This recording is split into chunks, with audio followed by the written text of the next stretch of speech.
সমাধানের পক্ষ থেকে সবাইকে শুভেচ্ছা জানিয়ে শুরু করছি আমাদের আজকের আয়োজন টমেটোর স্বাস্থ্য উপকারিতা।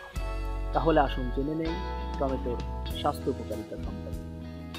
টমেটো একটি সুস্বাদু ও পুষ্টি সমৃদ্ধ সবজি। সবজি হিসেবে টমেটোর জুড়ি অনেক। টমেটো আমাদের দেশে সারা বছর পাওয়া যায়। এটি যেমন কাঁচা খাওয়া যায়, ঠিক একইভাবে রান্না করেও খাওয়া যায়। সালাদে বা মুড়ি মাখানোর সময় টমেটো অতুলনীয়। টমেটো সসের তো কথাই নেই। শরীরকে সুস্থ সবল রাখতে টমেটোর ভূমিকা অতুলনীয়।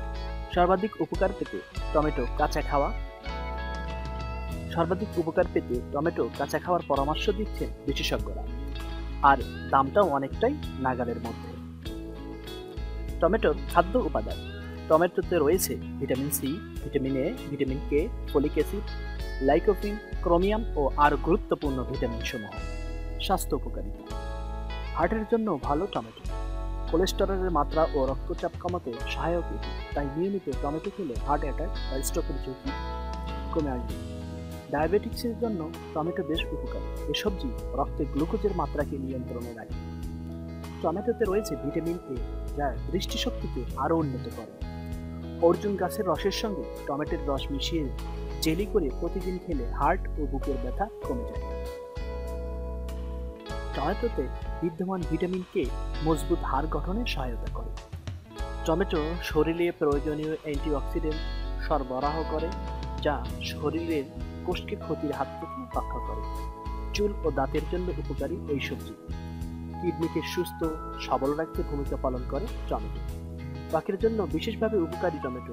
সৌন্দর্য সচেতন নারীরা অনেক সময় টমেটোকে ব্যবহার করে দামি প্রসাধনীর বিকল্প হিসেবে।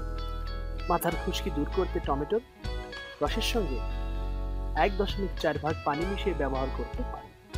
বিশেষ ধরনের ক্যান্সার প্রতিরোধ করে। এর মধ্যে পাকস্থলী, কোলেস্টেরল ও প্রোস্টেট ক্যান্সার অন্যতম। শারীরিক পরিশ্রমের পর টমেটোর রস যে কোনো কোমল পানীয় চেয়ে বেশি উপকারী। গবেষকরা বলেন, ব্যায়াম বা অন্য যে কোনো শারীরিক পরিশ্রমের পর টমেটোর রস পেশি পুনরুদ্ধারে বিশেষ ভূমিকা রাখে। Tomato natural antiseptic. তাই বন্ধুরা, আমাদের ভিডিওটা যদি আপনাদের ভালো লেগে থাকে তাহলে লাইক কমেন্ট করতে ভুলবেন না এবং আমাদের নিত্য নতুন পোস্ট পেতে চ্যানেলটি সাবস্ক্রাইব করুন। ভালো থাকুন, সুস্থ থাকুন এই কামনা করে আজকের মতো এখানে বিদায় নিচ্ছি। খোদা হাফেজ।